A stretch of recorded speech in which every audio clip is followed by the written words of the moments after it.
and good evening. It's November 16th, 2023, and we're continuing our discussions on The Chosen, created by Dallas Jenkins. Okay, tonight we'll be exploring Season 3, Episodes 4 and 5. That's from Clean, right? They're parts 1 and 2, but this part is part 2 of our episodes. Hope that's not too confusing.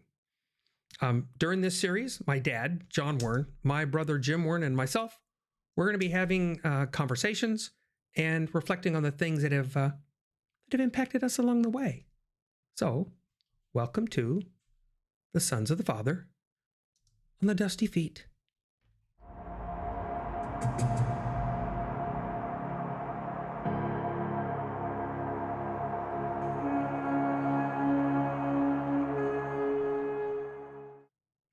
And before we forget, if you find these kinds of podcasts useful, then click the subscribe button. The reminders, they're just there to help you.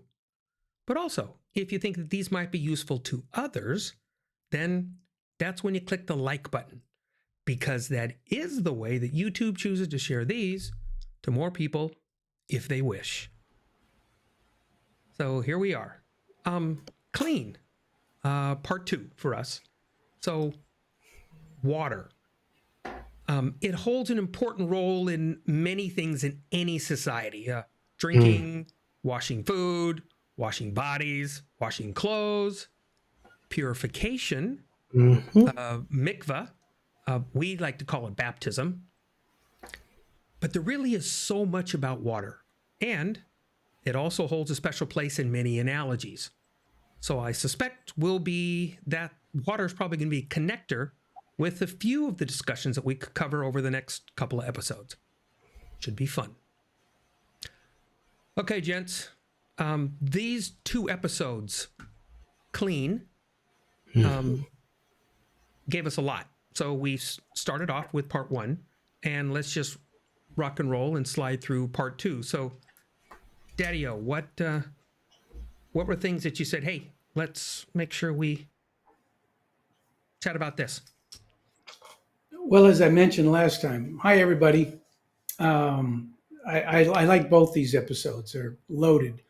And as I mentioned last time, it's full of emotion and full of drama and the confusion, the disciples coming back after sharing in all the different cities, and the fear that they had. They ran into some places they got run out of. And but they were still confused with their own emotions, their own feelings when they did heal somebody, and the people, which is quite understandable, they hug them. And I remember when we were distributing wheelchairs around the world, but especially in the poor areas. I don't care if we were in China or Romania or West Africa. The poorer the area you go into, the more grateful they are. And they pour it out on you, their appreciation, their thanksgiving. And what we're trying to do is introduce them to Christ. And the reason that we're there is for him, certainly not me. Johnny, for instance, was paying for me to go. And so it was nothing away from me. And they struggled with some of this as they did these healings. But where we left off at, they said that they talked about power, but not understanding. They didn't understand the power that they had.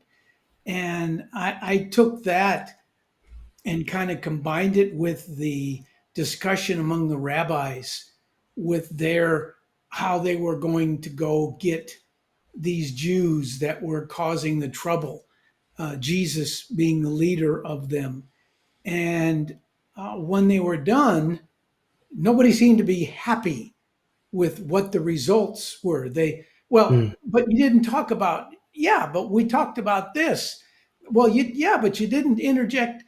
So they all went for something different They went for their own reason to put put Jesus away. And so there was all kinds of confusion. Um, this in the rabbis, um, they condemned anyone that said that they came from the Son of Man, and so they're trying to they're making up new rules as they go along to box in the Jews that they felt were causing a problem. And at the same time that this is going on, you've got Mary and Tamara struggling with their relationship. And then in walks Zebedee and says, as long as you're here together, remember Groucho Marx, and smoking with his, tapping on his cigar, try this. And so there's just so much in there, so many good things, because he legitimately wanted to help. And so this was the beginning of the relationship with them as they went off and started to look for orchards and all that other kind of stuff to raise funds to support the missions and the outreach. So throw something at us, Jim. What did you see? It was, I agree, very emotional. I rewatched it again today and then rewatched Clean Part 2 today as well. And I was talking to a friend of mine yesterday, and it's like I can't get through hardly an episode without tears. And I'm hoping I never get over that. I hope I would continue. Because God's pressing into places in me, and that's what I want to be, open to. When I loved when we were watching the conversation between Peter and Gaius, and their, I still struggle with would that really have been a conversation, in terms of their roles, but they're human, and that's. It's not beyond the realm of possibility that, you could sit and talk to somebody who's a Roman official. But that being said, the whole marital advice stuff was kind of funny, Peter trying it and not doing so well. But what was interesting is at one point Gaius said, your God gives you so many rules. And of course, we know in Jewish tradition there were rules that God gave, then there were rules that they added on top of that. So, our own humanity adds more to what God intends. But there were a number of rules that God put in place and for a purpose. Talking to another friend of mine on Saturday, and he was saying how when he read through the book of Leviticus, when he got to the end of it, to him it was a love story of God caring for his people to put in place safeguards to keep them from uncleanness, unhealthiness, things that could kill them literally. And this was his way of watching out for them. And I never really thought of it that way. And it reminded me, I was watching a TikTok video the other day, and the guy said, we often look at exercise as punishment for overeating, which is exactly what I do. I got to go work out some. I got to go take more walks because I got to work off the big old meal that I just had. He said, the way we should look at it is not as a punishment for overeating, but as a celebration of what the body can do. That I'm still capable of walking. I'm still capable of, lifting things that are heavy. And I want to celebrate the fact that I'm still strong enough and healthy enough to do those kinds of things. And I look at the same thing with God's law. It's not a discipline for doing the wrong thing. It's a celebration of all the things we can do. When you really look at the limitations of the law, there's very few things that he says you can't do them. There's a whole lot of stuff we still get to do. And And it's those protections that he puts in so that we can celebrate all of the freedom that we have. And you see a lot of that going on in these episodes of this whole thing of the Jewish leaders talking about the law and all the breaking of the law and all those things, rather than the celebration of what is God doing through Jesus and healing these people, which is perfectly free to do under the law. Yeah. But we want to put the restraints on it. Yeah. And that's what they were doing. So that's kind of what was connecting with me, as I was looking at that episode. That's a huge point and connection. You're right. We do tend to think that way. And actually, it's funny that you use those words. Rabbi David Foreman actually, with Aleph Beta, says the exact same thing. That's what Torah is. The love letter to my people going, this is the best for you. And that's Moses's he's pleading with the children of Israel at the second go, just before they're ready to go in, and they're all biting in on this covenant, and they're going, please, life or death. This is life, this is death. Said, and he's pleading, please choose life. It's so interesting. It's not like today we just say, here it is, lay the two parts out and say, go choose. And he says, lay it all out, says them both, and he says, please, please, please, please, please, please, please, please, please, choose life. And it's interesting because he can't say, I'm going to guide you through that life, because he knows he's not going in. So it's a kicker with that. You're very right where Jesus is doing a couple things that are fascinating when they're going through the fields and gleaning the wheat, and they're eating, and they go, well, first they talk about washing hands, which isn't part of the equation, which is talk about the adding part. Again, it's not bad. It's not bad to wash your hands. It's not even bad to implore people to wash your hands. If not, then all moms out there are doing bad things by telling the kids to wash their hands. This we know is not true. However, if I turn and tell you you're sinning against God by not washing your hands, I've raised the bar a little bit, and that was one of the challenges that he was having. I personally love the conundrum that he has when he heals, especially on a Sabbath where they're doing this. And one, if that's an effort, like you're talking about how important Sabbath is, and then when something as amazing as healing happens, they did have a problem with it, which rattles my brain. It really does. Or when somebody like a leper, you've done, and they're unclean, and you go, but they're not unclean. In other words, I love that, but they're not. And it makes you really have to pause there. And I love that challenge with what they do. And he gets constantly brought up with that, and his struggle with them on it. And we need to remember, I've said this before, and it came up in another discussion offline with somebody else, but I kind of wanted to bring it up, that it wasn't every single Pharisee that he had a problem with. There were the larger preponderance of, I'll say, in the larger group, but it wasn't 100% fair, and we see that even in this story, right? Because we have Joseph, that is more of the Nicodemus line of thought, and he's going, and then Dad, you brought up off when we started talking about this, you had Jairus and Joseph talking, and you thought that was a good point to bring up. So tell me what you liked about this, because I liked where you were going with that. So, well, it was interesting because both of them they leaned towards believing Jesus. Jairus saw what he did. He saw some of the miracles, and he heard the message.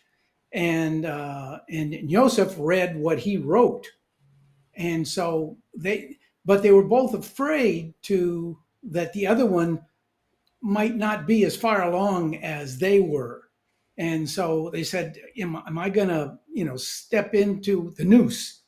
And so it was kind of cute in a way, but when they both realized it, and he said, my daughter is sick and I want to get him. And then they started working together as a team. And that's the way it is in life. as we find those others that believe like we believe, and you walk hand in hand, and you build each other and find ways to build others by building each other. It was what they did. So I thought that was very interesting and another very true to life. Did it happen actually? Who knows? But it could have. Mm-hmm. And that was a beautiful way of integrating it into. Is that what you're talking about? Yeah, no, that's it, Jimmy. Because in that engagement, and they're doing that, I viewed it as like maybe how we tend to study scripture time, or we're talking about finding something. He goes, "Well, I don't have the answer, but I might know someone who does." In other words, he didn't know where this rabbi was at, and he honestly didn't know. Yeah. And then who does he go? And because he says, "But," and I talk about this a lot on Dusty Feet and with friends, that our compelling lives and our lives that draw people to ask questions, and maybe to ask the question of not so much like what do you know about Jesus, as much as why do you do that? One of those things. Or I thought I heard you mention something, and now it's an interest point to me, and now we want to talk about it. Yeah. So when Yosef is taking Jarius around, and he goes, "Okay, I think I know what I know, so let's go to Andrew's house, right, and find Andrew." And then they race to the door, knock on the door, which is a foreboding to the person on the other side of the door. It's a foreboding knock, right? and we'll argue the newest member of the group is on the other side of the door. Judas, right? Judas answers the door, and then they have that little cautious banter, kind of like the Jarius and Yosef kind of bit, the caution of banter, and then he realizes he says, "Okay, I'll tell you this," and goes on from there. So how do you think we see that in how we, like Dad was alluding, how we interact with ourselves, but also with Scripture in those ways, and how maybe our lives can be that we're the door somebody knocks on? Yeah. Does that make sense? Yes, it makes sense. And it's something I've been mulling on a lot recently, especially somebody who has been a pastor for many years. We kind of get into this rut where we feel like we have to have all the answers. And so when somebody asks a question, we got to give an answer, whether we know it or not. And I've come to the conclusion, I don't have to have all the answers. I just have to refer them to the one who has the answers, and that's Jesus. It's like, let's go to the scriptures. Let's spend some time with Jesus. Let's ask him, or let's find someone who has been down this road and might have some knowledge that would teach us both. And it's not about me, being the sole proprietor of all truth, but that then becomes, how do we, as the body of Christ, big B body of Christ, not little b church, little, big C, little c. Yeah. I like that.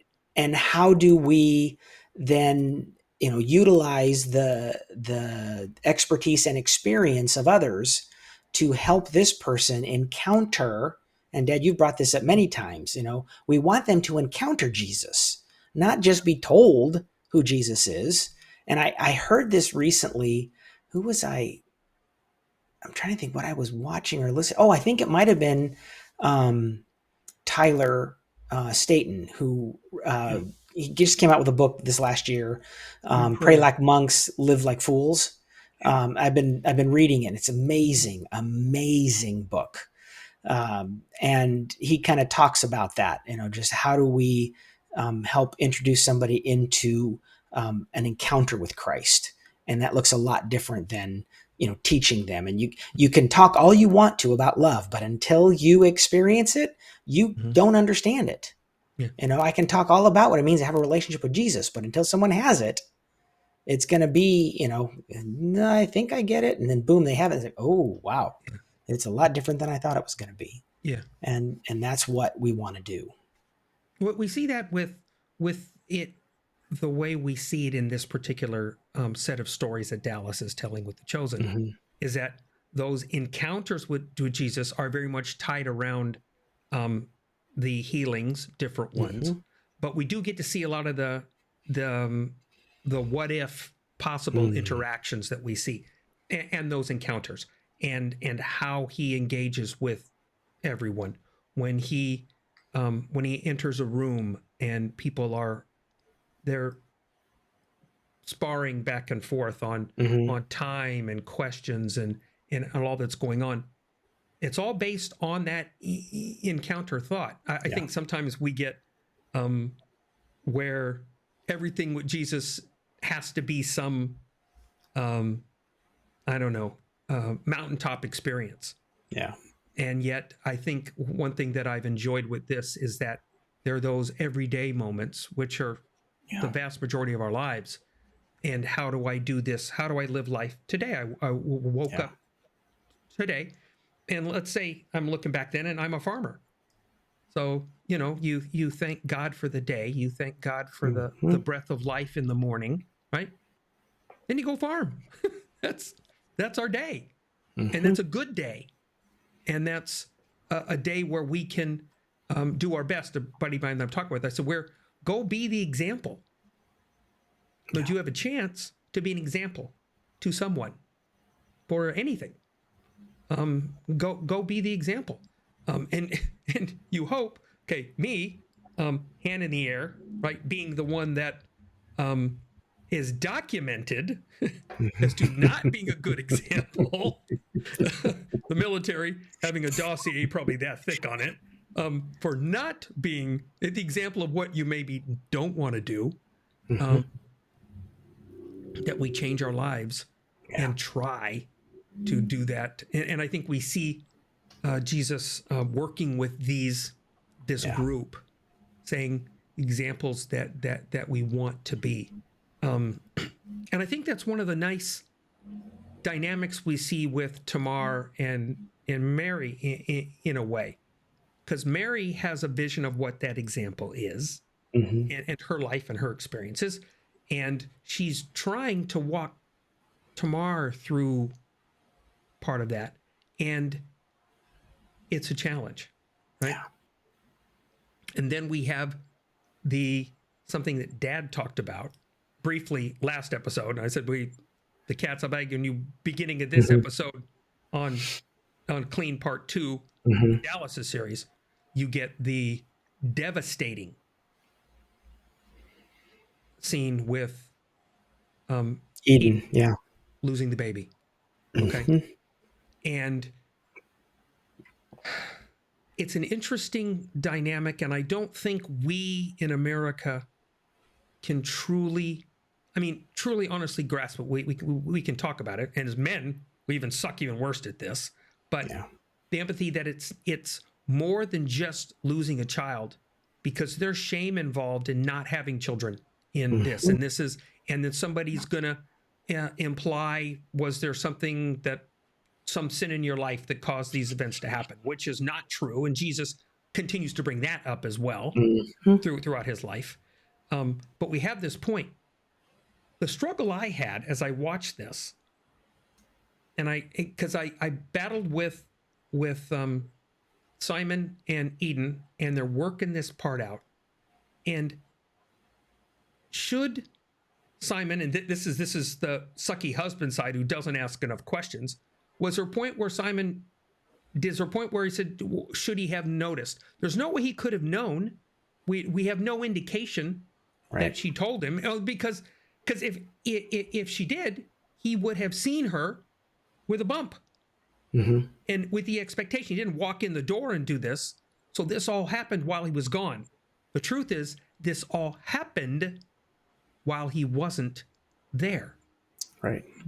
And she doesn't want to talk about it, but she does. In other words, she hasn't talked about it. Let's put it this way. She hasn't talked about it. She wants to talk about it, She doesn't know how. And at the moment here, she is still living with the shame and devastation. And Simon is the brunt of part of that. Did you see anything else in it that said that he should have known this and this should have been like the Gaius hymn talk where go say you're sorry, it's me, Yeah. it's all about me, I'm sorry. And that answer can work a large number of the time. I'll give it that. Because it's about us usually not getting something at some point. But it's not the answer for this. Right. And could he have known? Dad? Well, I mean, don't. the eldest of the sons. Yeah. Your mother and I are still working on some of these.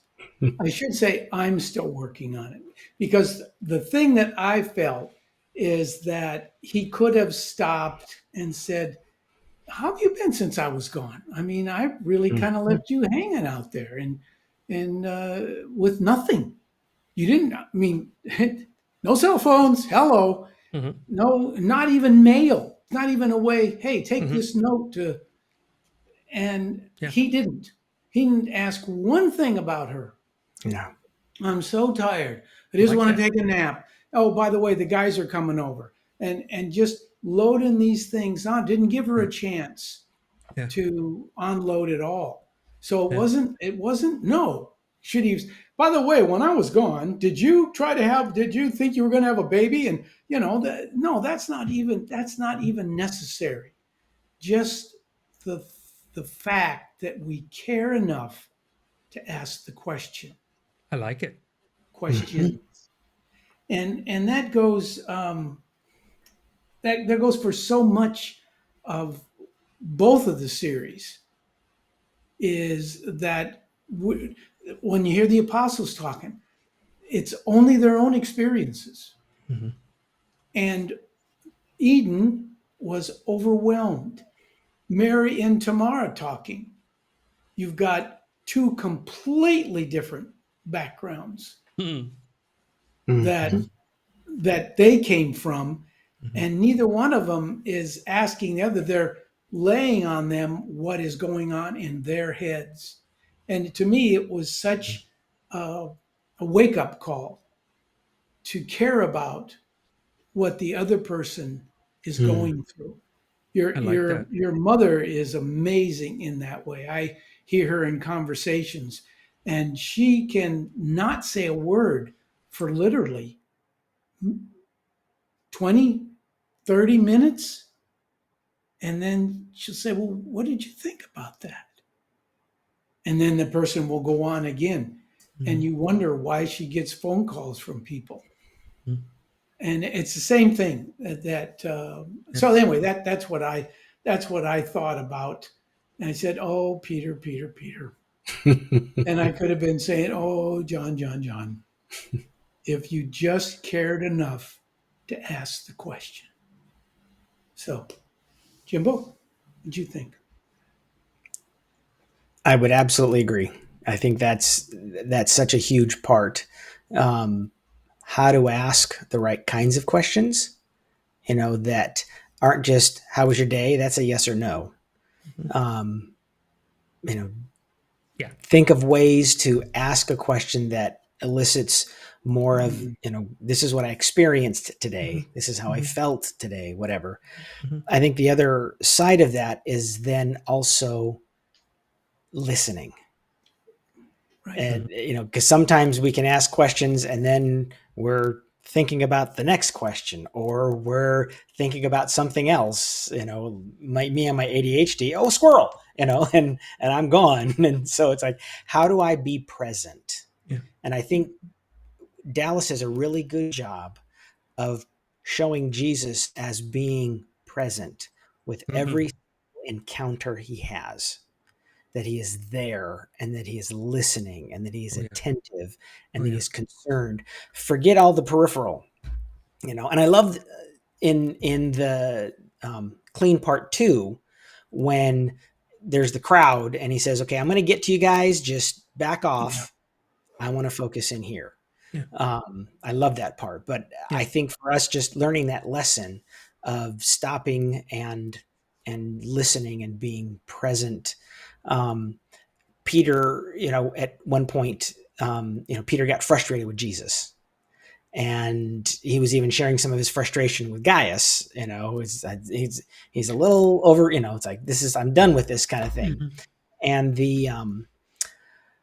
And at one point when he storms out, and Jesus says he just has some things to work out. And I loved that. What Jesus was addressing there to the others is sometimes we just need some space, to work things Mhm. out. And so that's what he was giving Peter space to do. Mhm. And I know God does the same thing for us. Sometimes you need to do that. Tyler, in his book on prayer, was talking about how David wrote the majority of the prayers that are in the Bible. Hmm. And when you look at those prayers, they're everything from praise God Almighty on high to, Lord, you're leaving me here, you're abandoning me, kill all these people around me, I hate life, and the full gamut. And Mhm. God never criticizes him Yeah. for his prayers. In fact, he says he's a man after my own heart, in that he's honest with me, and he says what he feels. And sometimes we just need that. Yeah.